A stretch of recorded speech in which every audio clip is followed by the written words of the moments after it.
ini Pak Ustadz tadi ya balik lagi ya masih terkait dengan masalah azab gitu Pak Ustadz. Nah, ya kemarin karena apa ya saya bolak balik ke Aceh gitu, jadi saya dapat informasi itu waktu sebelum tsunami itu. Nah itu kan lagi apa banyak-banyaknya juga sih pembantaian gitu ya. Kalau bisa katakan kalau kata orang sana sih pembantaian gitu terhadap orang Aceh gitu. Nah, Hmm. eh, lalu mereka itu pada saat itu mereka ada meminta referendum. Hmm. Nah, saya nggak tahu apakah ini menyeluruh apa tidak. Saya nggak tahu. Saya hanya didapat diceritakan saja sama orang yang pada saat itu juga apa ya ya hidup di saat itu gitu. Jadi referendumnya itu eh, awalnya saya pikir bercandaan, tapi ternyata enggak memang benar gitu. Jadi Hmm. referendumnya itu di apa slogannya mereka itu di spanduk-spanduk itu minta minta referendum untuk memilih masa depan rakyat Aceh gitu. Tapi Hmm. di bawahnya itu banyak juga jadi kayak ini jargonnya apa eh, tanpa referendum itu bagaikan Aceh itu bagaikan makan tanpa bagaikan setelah makan tanpa merokok gitu Pak Ustadz. Itu Jadi perokok yang menjadi jadi. jadi saya berpikir ya kita tahu ya apa kalau kali kita dari luar lihat bahwa keislaman di sana jauh lebih baik apa gimana. Bahkan juga kemarin saya ya apa ada ya 2 minggu bolak-balik ke sana itu pada saat Ramadan itu ya benar-benar melihat nggak ada satupun tempat makan yang buka antara jam apa setelah subuh sampai sebelum maghrib lah habis asar lah sampai sebelum asar Hmm. gitu itu nggak ada yang buka bahkan Indomaret sama Alfamart juga bukanya malu-malu gitu. Nah, dan setelah itu juga begitu setelah apa maghrib buka puasa begitu azan Isya mereka mulai tutup. Jadi Hmm. rata-rata begitu sholat Isya dimulai itu mereka tutup semuanya. Nanti baru buka lagi mereka baru diizinkan buka lagi itu baru jam setengah 10 setelah sholat tarawihnya itu selesai ininya setengah Hmm. 10 malam. Nah, dan saya ngelihat ya apa ya mereka banyak kematuin itu kalau saya jalan dari Banda Aceh sampai ke bawah itu sampai ke Aceh Timur lah saya ngabisin waktu apa sahur atau buka puasa di sana gitu ya.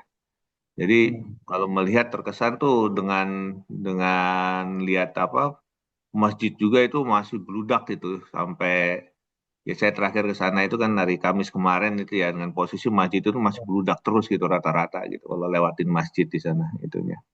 Jadi eh, saya juga jadi bingung juga ini apakah karena apa ibadah tapi mungkin pola pikirnya yang gimana atau ya ada hal yang lain ya saya nggak tahu gitu ya terkait dengan masalah azab ini itu cuma saya nggak habis pikir aja habis tsunami kok kena bencana besar lagi itu Pak Ustadz.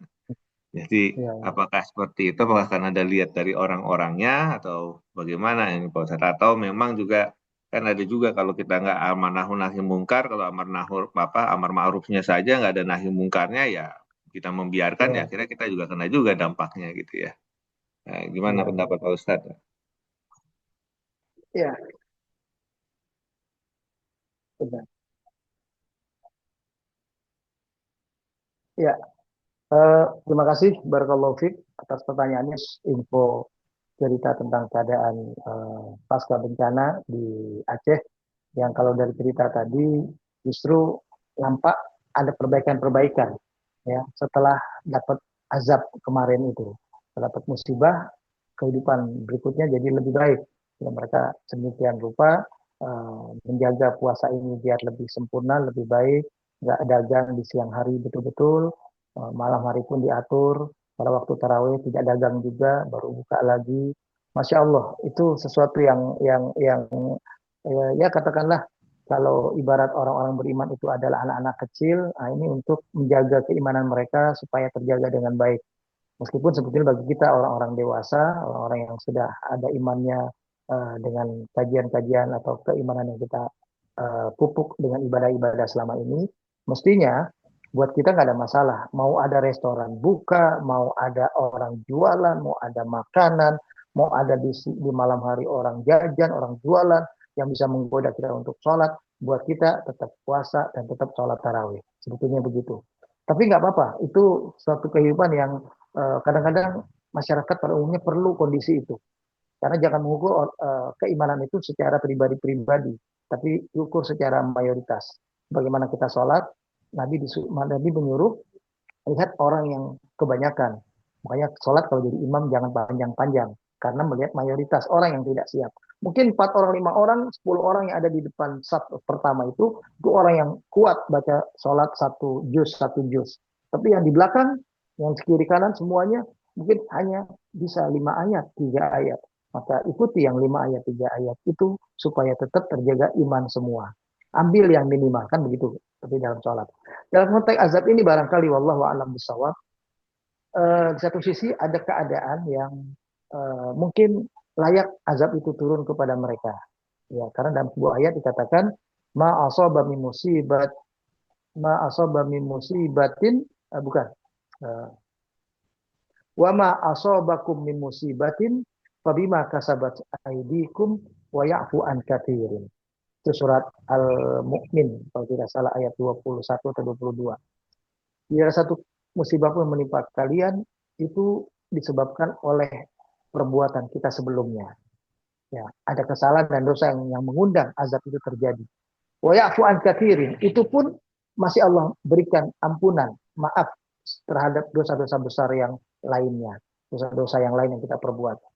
Maksudnya adalah justru di balik itu Allah masih sayang kepada kaum ini, kepada bangsa, kepada umat Aceh ini barangkali atau yang lain juga di Sumatera Barat, di Sumatera Utara.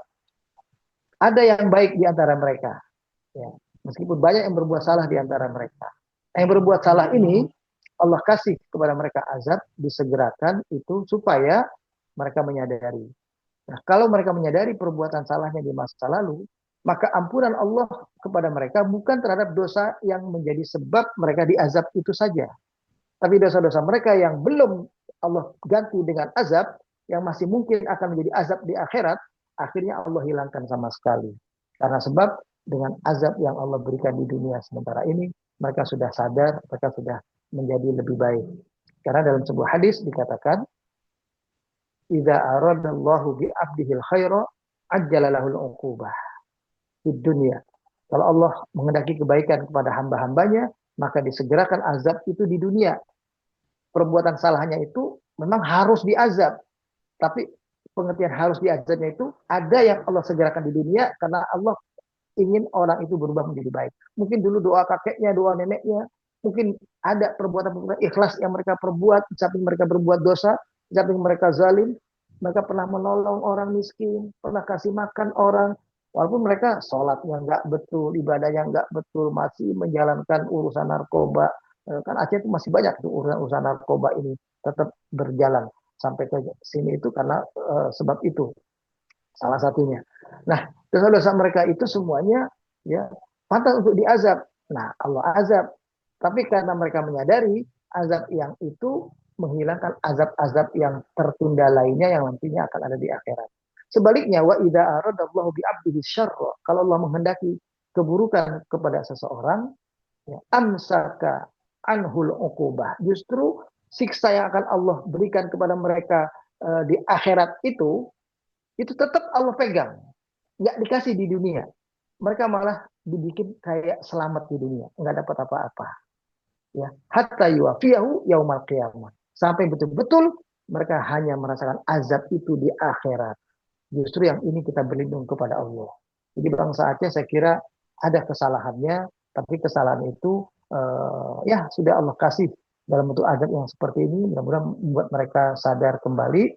Dan buat yang wafat, ya tidak semuanya juga adalah orang yang berbuat zalim, kita tidak tahu, ya kita hanya bisa mendoakan mereka yang wafat dalam keadaan muslim. Karena yang penting begini, seorang itu muslim begitu dia bersyahadat la ilaha illallah Muhammadur Rasulullah, walaupun hanya sholat seminggu sekali, hanya hari Jumat, walaupun sholatnya baru 3 waktu, tapi dia coba berusaha dan pernah sholat, ya, maka dia adalah saudara kita seiman, dia adalah muslim.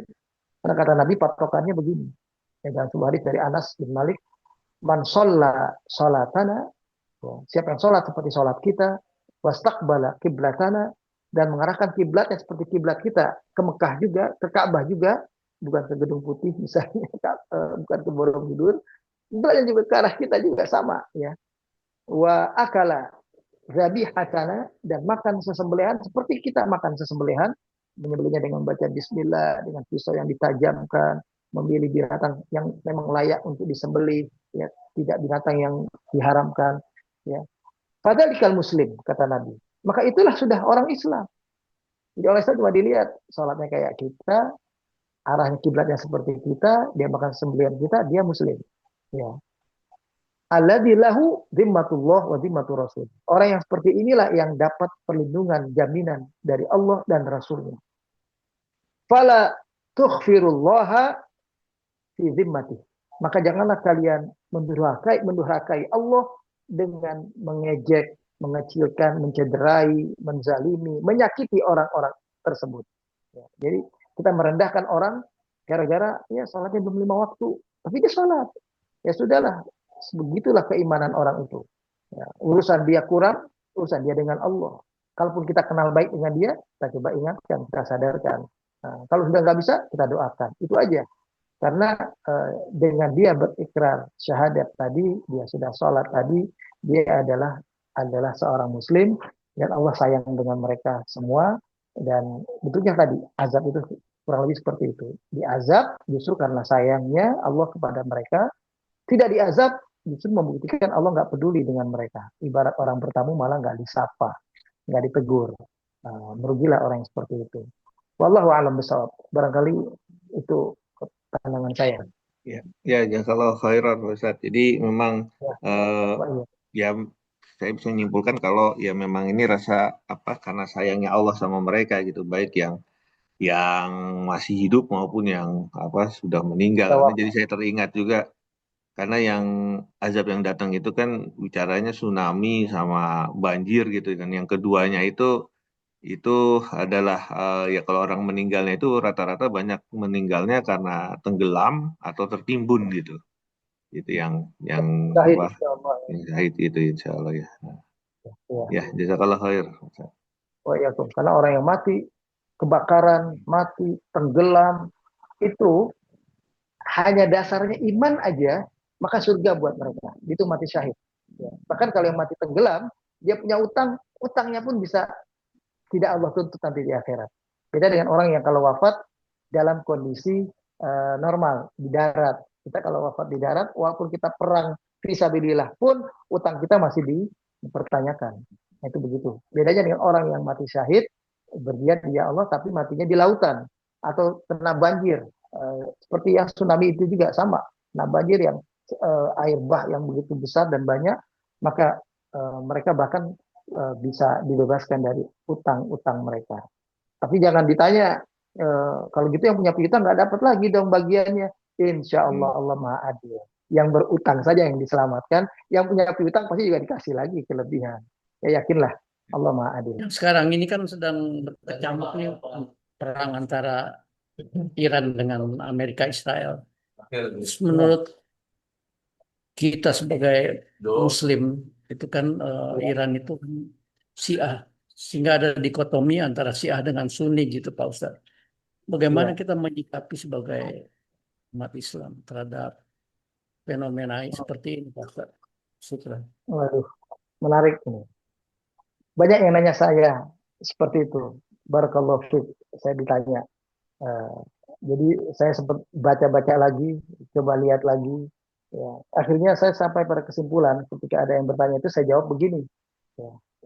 Mendukung Iran saat ini tidak berarti menyetujui pemahaman Syiah Imamiyah atau Syiah Ithna Asy'ariyah mereka yang sesat. Ya.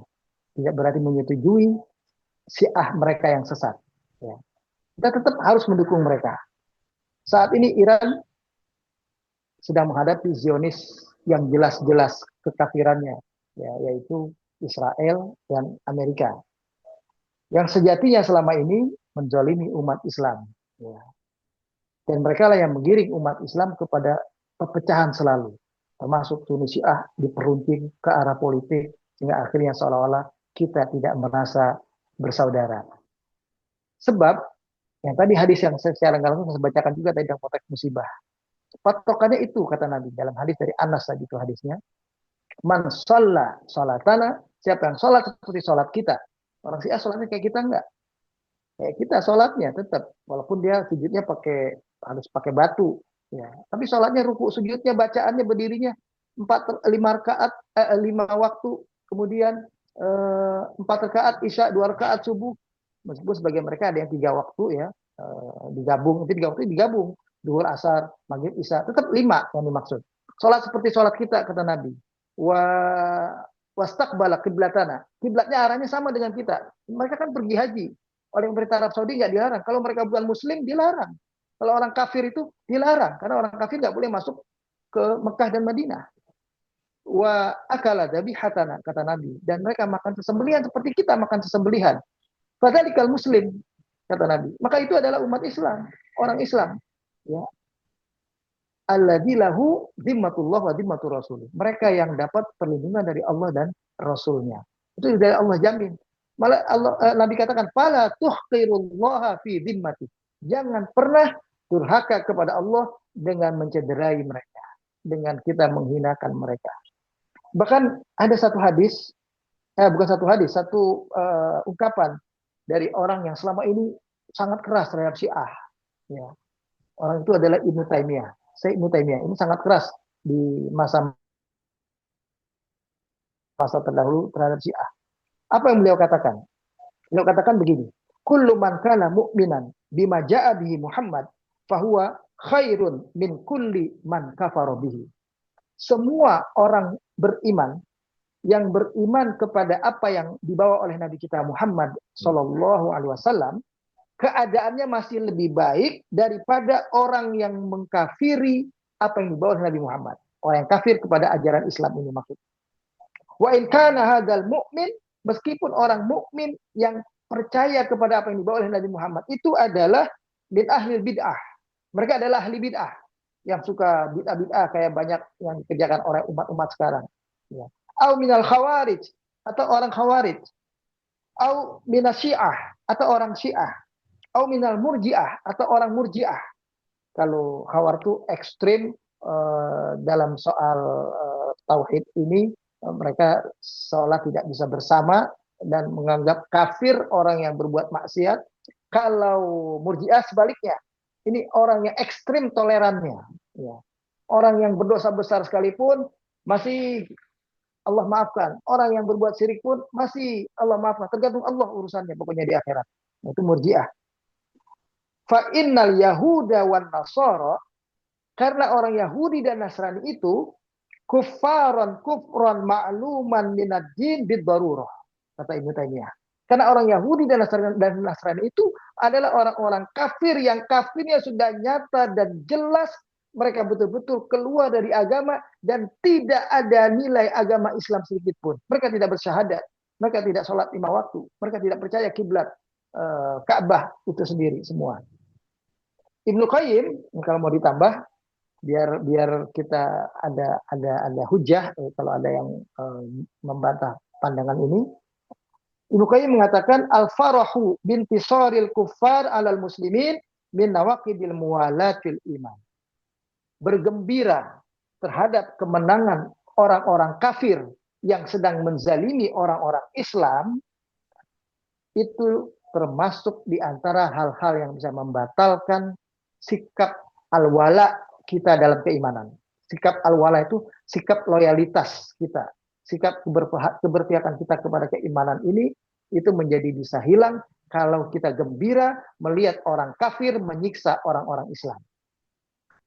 Kemudian Muhammad bin Abdul Wahab, orang yang selama ini kan yang begini ini sebetulnya orang-orang yang ngaji salafi, anak-anak muda ini yang baru-baru ini. Itu mereka yang selama ini mengagungkan Muhammad bin Abdul Wahab, sehingga mereka oleh sebagian orang-orang kayak orang NU dituduh Wahabi kan gitu. Muhammad bin Abdul Wahab juga ada mengatakan begini, man azharas surur bi adal muslimin fahuwa kafir, di annahu yadhiru bughdatan ma yurdihillah. Begini kata Muhammad bin Wahab. Barang siapa yang menampakkan rasa senang terhadap penderitaan orang-orang Islam, maka dia telah kafir.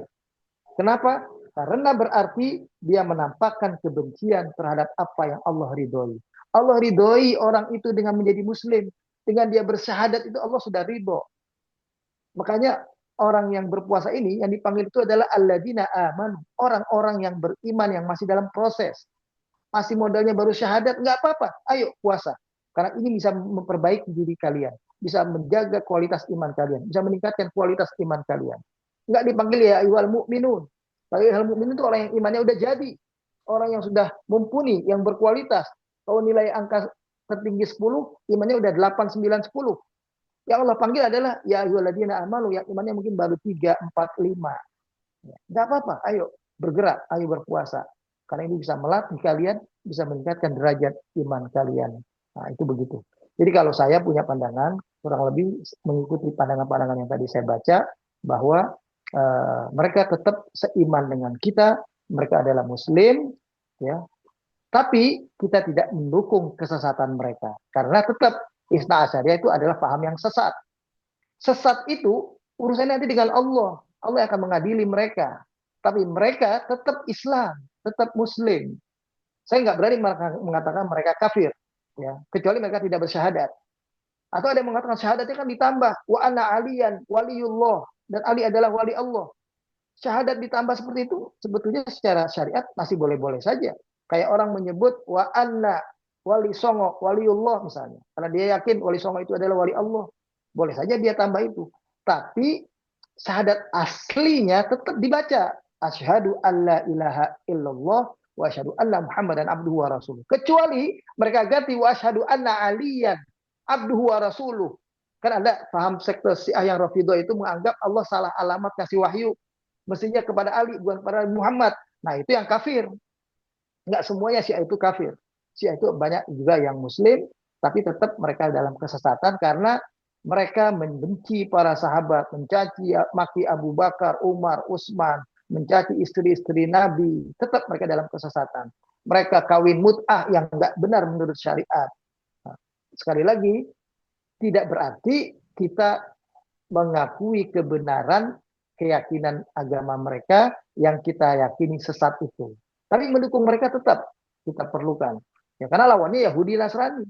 Ya, lawannya Yahudi ini. Ya, Nasraninya itu si Amerikanya sebagian. Saya kira itu. Wallahu a'lam bishawab. Yang terkait dengan ini saya jadi ingat yang kisah dari surat Ar-Rum yang pertama, yang kaum Romawi menang melawan kaum mana Parsi. Parsi. Parsi. Ya. Itu yang gembira siapa Pak? Saat itu kan Nabi di awal-awal ya, tapi penduduk Mekah mereka mendukung Romawi. Nah, apakah sikap ini juga kan itu sama-sama mungkin nggak Muslim ya Pak ya zaman itu? Ya, justru ketika Romawi itu zaman itu ya dikalahkan, saat itu dikalahkan, itu kan sebaliknya dulu, Parsi dulu mengalahkan Romawi, baru nanti Allah janjikan Romawi nggak berapa lama akan mengalahkan. Terbalik, karena Ar-Rum ghulibatur Rum, Rum itu dikalahkan dulu.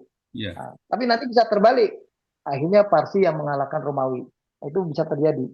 Saat itu para sahabat justru merasa gembira atas kemenangan Romawi, menang melawan Parsi waktu itu tidak berarti kita mendukung Nasrani. Romawi itu Nasrani. Apakah karena kita mendukung Romawi berarti kita juga adalah mendukung agama Kristen mereka, Nasrani mereka? Tidak. Ya. Demikian pula dalam konteks sekarang kita kalau ada kegembiraan seorang Muslim atas kehancuran Zionis, ya, melalui serangan Iran ini, Zionis kalah, kita gembira, ya nggak apa-apa. Ya. Nah, itu begitu. Jadi kegembiraan sahabat Nabi dulu ketika Romawi mengalahkan Parsi itu jadi contoh buat kita bahwa mereka ternyata bisa bergembira atas kalahnya Parsi. Dan itu tidak menjadikan para sahabat beragama Nasrani atau mengikuti ajaran Nasrani. Begitu pula kita sekarang, kita mendukung Iran bisa menghancurkan Zionis itu Tidak berarti kita sama dengan paham Syiah yang sesat itu. Tidak. Tetap kita ambil sisi umumnya mereka yang tetap adalah Muslim, yang buktinya saya bilang tadi, mereka masih diizinkan pergi haji. Iya, Dan iya. Syiah Sunni itu diperuncing secara politik sebetulnya. Syiah Iran itu didukung oleh Zionis ini sebetulnya Inggris yang banyak mendukung mereka. Kemudian sementara Syiah Sunni kita Sunni yang di Arab Saudi itu didukung oleh Amerika. Dua-duanya sama sebetulnya mendukung mereka semua itu supaya mereka terus berkelahi secara politik. Karena Iran itu kalau boleh kita akui satu-satunya negara di Timur Tengah yang masih tetap berdiri berani menghadapi Zionis. Di tengah negara-negara Arab semuanya yang tidak berani. Kenapa? Karena kekuasaannya sudah dikendalikan oleh Amerika. Pangkalan Amerika ada di sana mereka semua. Jangan lupa sejak terjadi perang Teluk awalnya itu perang Teluk tahun 90 ketika Irak menyerang Kuwait, disitulah mulai Amerika menawarkan kepada mereka yang padahal skenario itu buat Amerika sendiri dibikin oleh Amerika. Irak diprovokasi supaya menyerang Kuwait. Begitu akhirnya terjadi, ini jadi alasan Amerika menjual senjata kepada negara-negara Timur Tengah, Arab semua, dan bahkan bikin pangkalan di situ. Taruh deh pasukan kami di situ biar kamu aman. Irak nggak akan ganggu kamu. Nah itu tujuannya begitu. Tadi tujuannya Irak, padahal yang dimaksud tujuannya adalah juga Irak. Padahal Iran tidak pernah sejarah sekalipun kalau dibuktikan dalam masa Masehi ini boleh dibilang tidak pernah menyerang negara-negara Arab, tidak pernah menyerang umat Islam. Itu begitu. Nah, itu sejarahnya begitu. Wallahu a'lam bishawab. Baik. Satu lagi Pak Omar, maaf, terkait dengan itu apa pada waktu satu perang kemudian dalam perang itu mungkin perang Badar kali. Kemudian pihak Mekah itu mereka bersyahadat. Terus kemudian ada sahabat ini langsung memenggalnya. Nabi menegurnya, kenapa kamu penggal dia ini pada bersyahadat gitu. Kalau nggak salah kan Oh sudah iya, menjadi Muslim. Ini kan paling nggak kan tadi kriterianya paling minim kan Pak untuk sikap betul. kita dibandingkan dengan yang Itu sholat dalam di belakang. itu dalam Al-Quran itu. Mungkin di surah Al-Anfal, tapi saya belum ketemu ini saya cari. Intinya begini, Ya, kalau yang diceritakan detail dalam perang itu, nggak disebut perang Uhud atau perang Badar, tapi dalam peperangan ada seorang Muslim ya melihat orang kafir ketika dalam peperangan itu, kemudian orang kafir itu bersyahadat, asyhadu alla ilaha illallah, dipenggal lehernya langsung. Kata Nabi, dia sudah bersyahadat, ya kalau sudah begitu mesti kamu harus maafkan, tahan. Nah, sahabat itu memenggal lehernya karena dia pura-pura bisa jadi mengatakan kalimat Islamnya itu supaya dia selamat saja. Dan Nabi bilang tidak boleh. Kita nahkum bil zawahir wala nahkum ma fi batnihi. Kita hanya bisa menghukumi seseorang dari apa yang nampak. Apa yang di hatinya urusan dia dengan Allah. Kalaupun dia berbohong lalu dia penggal leher kita, kita yang sahid. Fisabilillah. Itu begitu maksudnya Nabi. Sampai seperti itu. Berarti Nabi menghargai Islamnya seseorang hanya sekedar baru mengucapkan kalimat La ilaha illallah Muhammadur Rasulullah. Nah, itu luar biasa. Makanya orang yang sekarang suka mengkafirkan ahli bid'ah, mengkafirkan orang yang sekedar berbeda dengan kita, amalan-amalannya, nah, itu ya sangat berbeda dengan apa yang Nabi terangkan di dalam hal-hal semacam ini. Karena Nabi menghargai keislaman seseorang meskipun dia baru mengawalinya dengan membaca syahadat. kalau yang tadi surat Al-Mu'minun ayat 21 itu mengatakan akan tetapi Allah mengazab mereka yang karena dosa-dosanya. Jadi udah pasti ya Pak ya. Azab itu terjadi karena dosa. Al-Mu'minun ayat 21 hampir di bagian akhir. wa innalakum Akan fil tetapi Allah an'ami la mengazab ibratan. mereka Oh, bukan. karena dosanya. Bukan Al-Mu'minun. Kalau yang saya maksud tadi itu surat Asy-Syura, surat yang ke-42 ayat 30. Wa ma asabakum min musibatin fa bima kasabat aydikum wa ya'fu an katsirin. Allah maafkan sebagian besar lainnya yang dirubah menjadi azab di dunia itu baru sebagian kecil saja. Itulah musibah yang dialami. Tapi musibah yang dialami itu justru untuk menjadi jalan bagi ampunan terhadap dosa-dosanya yang lain. Nah, itu begitu. Tapi tetap ya, jadi secara inti juga karena dosa ya, pasti azab itu diturunkan. Iya, tetap karena dosa. Makanya kita maaf, nggak ada yang sakit seumur-umur.